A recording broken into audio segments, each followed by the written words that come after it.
E aí pessoal, tudo certinho? Sejam bem-vindos a esse vídeo em que eu vou apresentar para vocês mais duas aplicações do teorema da função inversa, a saber, a forma local de uma imersão e a forma local de uma submersão. O objetivo desse vídeo é então de entender o comportamento local de funções de classe C1 que têm um posto máximo. Ao longo do vídeo nós vamos considerar funções f de classe C1 definidas num aberto U do Rn e com valores no espaço Rd.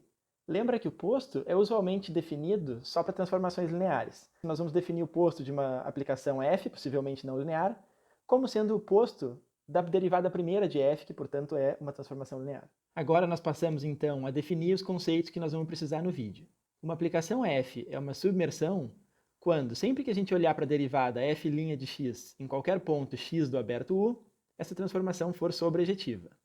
Nota que uma aplicação linear desse tipo só pode ser sobrejetiva quando a dimensão do domínio for maior ou igual do que a do contradomínio. Uma aplicação f é dita uma imersão quando f' de x for uma aplicação linear injetiva para todo x.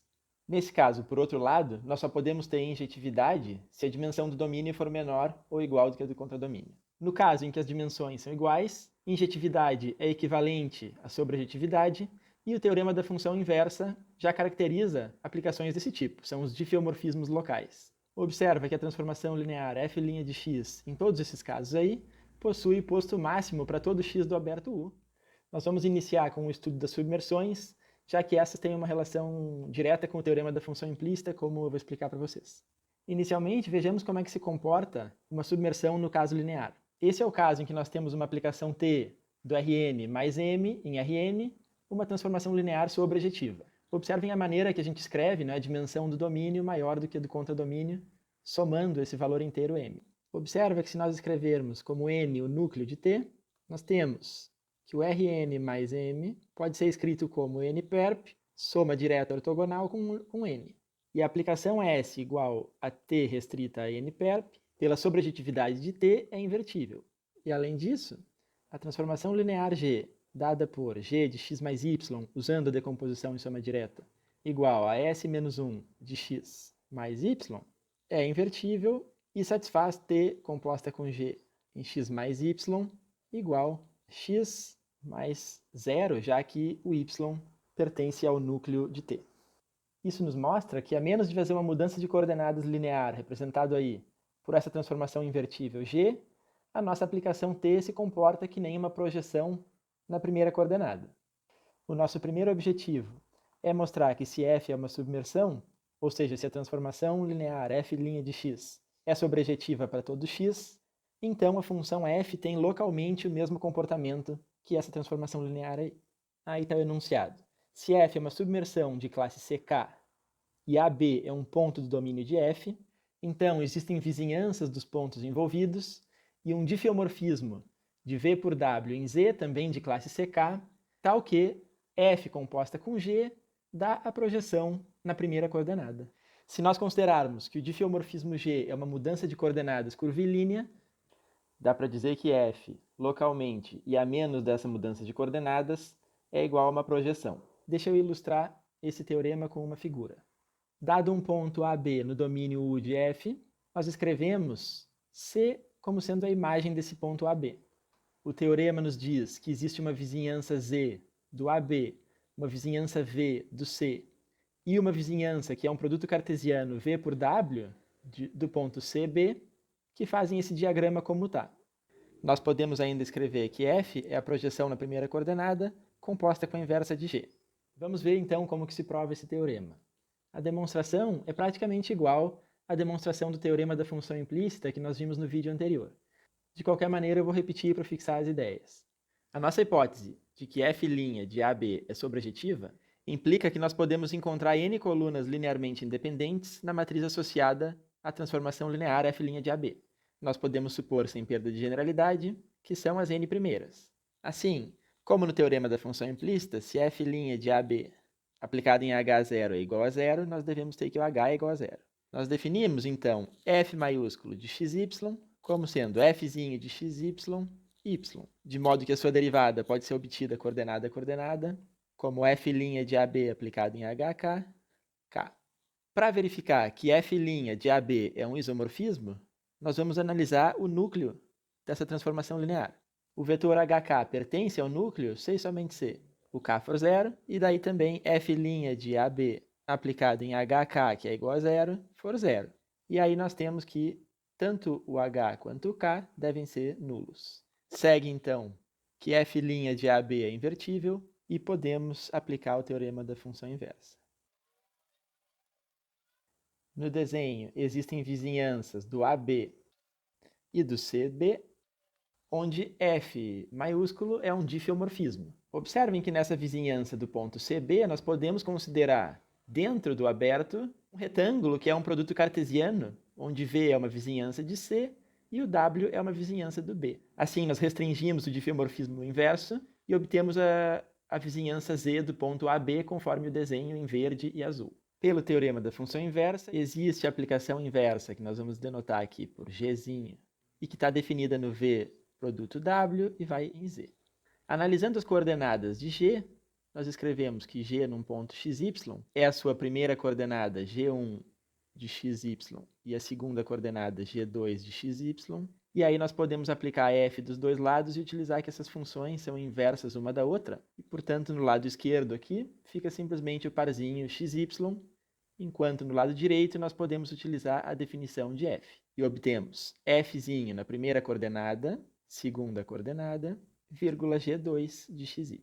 Comparando esses vetores componente a componente, nós concluímos que G2 de XY é simplesmente a projeção na segunda coordenada e que F de G1 de XY, Y, deve ser igual a X. Observa que essa segunda relação é justamente o que nós queríamos provar. Fzinho composta com difiomorfismo G é a projeção na primeira coordenada. E isso encerra a demonstração. Agora nós passamos a estudar as imersões e, como anteriormente, nós vamos primeiro ver o que acontece no caso linear. Se o domínio é um Rn e o contradomínio é um Rn mais m, a imagem de uma transformação linear invertível tem dimensão n igual a do domínio. Se nós considerarmos B1 igual a TE1, TEn, nós temos uma base da imagem de T. Essa base pode ser completada a uma base de todo o Rn mais m. Isso nos dá uma decomposição em soma direta para o espaço Rn da forma imagem de T com o espaço V gerado pelos vetores V1, Vm do completamento. Geometricamente, nós temos um espaço que completa o espaço Rn mais m, e se nós considerarmos a transformação de mudança de base, que leva a base TEI no vetor EI da base canônica e leva os vetores VI no vetor EN mais I da base canônica, nós temos um isomorfismo, e nessas novas coordenadas, GT aplicado num vetor x qualquer, pode ser escrita como x0, onde 0 é a componente V da soma direta. Dessa forma, uma imersão linear pode ser vista como uma inclusão, a menos de fazer uma transformação linear invertível, que consiste em uma mudança de base. O nosso objetivo agora é justificar que uma imersão possivelmente não linear tem um comportamento local parecido com esse. Seja, então, F uma imersão de classe CK, definida num aberto U do Rn. Então, considerando um ponto A de U, existem vizinhanças dos pontos envolvidos e um difiomorfismo G de classe CK, tais que, nessas vizinhanças, a composta de G com F se parece com a inclusão na primeira coordenada. Vamos ver como é que funciona esse teorema no diagrama. Nesse caso, o domínio de F está representado por essa reta aqui embaixo, e nós estamos dizendo que existe uma vizinhança V do ponto A, uma vizinhança Z do ponto F de A, e uma vizinhança de A0, que pode ser tomada no formato de um produto cartesiano V por W, que fazem com que esse diagrama comute.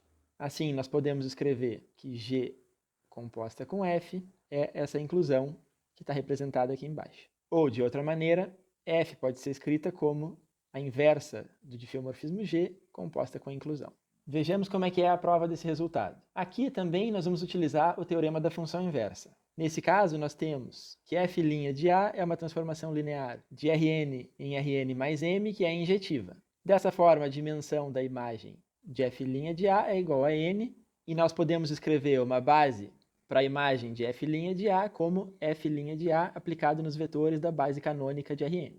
Ou, posto de outra maneira, essas são as derivadas parciais de F com respeito às coordenadas x1, x2, xn. Agora, assim como no caso linear, nós consideramos um completamento dessa base a uma base de todo o Rn mais m. E aí nós podemos definir uma aplicação f de Rn mais m em Rn mais m por f de xy igual a f de x mais a soma de yi vi, onde yi são as coordenadas de y na base canônica do Rm. Dito de outra maneira, a extensão f faz a mesma coisa que f minúsculo para os pontos x e faz a mudança de base da mesma maneira que nós fazíamos no caso linear para os vetores do completamento. A derivada f' de xy aplicada em hk fica sendo então a derivada de f em x aplicada em h, pois nota que esse primeiro termo não depende do y, mais k e vi, onde os ki's são as coordenadas do vetor k na base canônica do Rm. Observa que a derivada desse segundo termo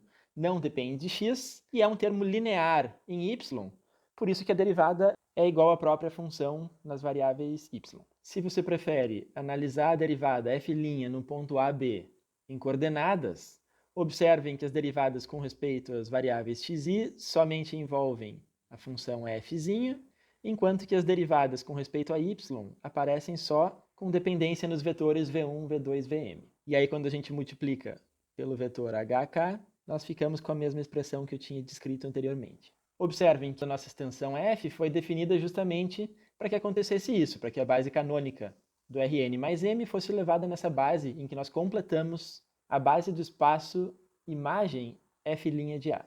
Voltando à demonstração, nós vamos justificar que f' de xy é um isomorfismo. Para isso, nós consideramos um vetor hk que pertence ao núcleo da transformação.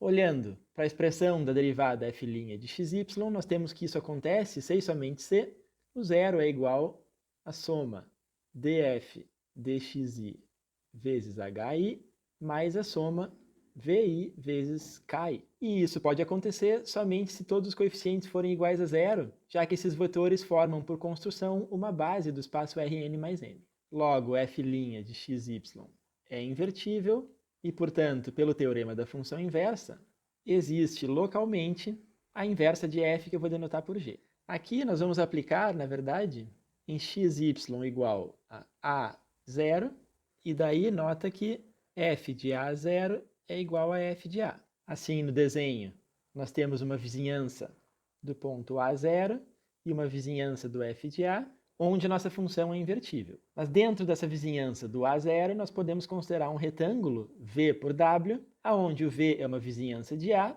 e o W uma vizinhança de zero. A restrição a esse produto cartesiano impõe também a restrição no domínio da inversa de f, que nós chamamos desse conjunto Z aqui. Nós concluímos assim que g de f de x, que é a mesma coisa que g de f de x 0, é igual a x0 nas vizinhanças apropriadas, já que essas funções são inversas uma da outra.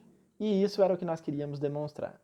Essas duas aplicações do teorema da função inversa que nós vimos justificam que, pelo menos para aplicações de classe C1, o comportamento da derivada da função determina o comportamento local de f. Isso pelo menos para aplicações de posto máximo.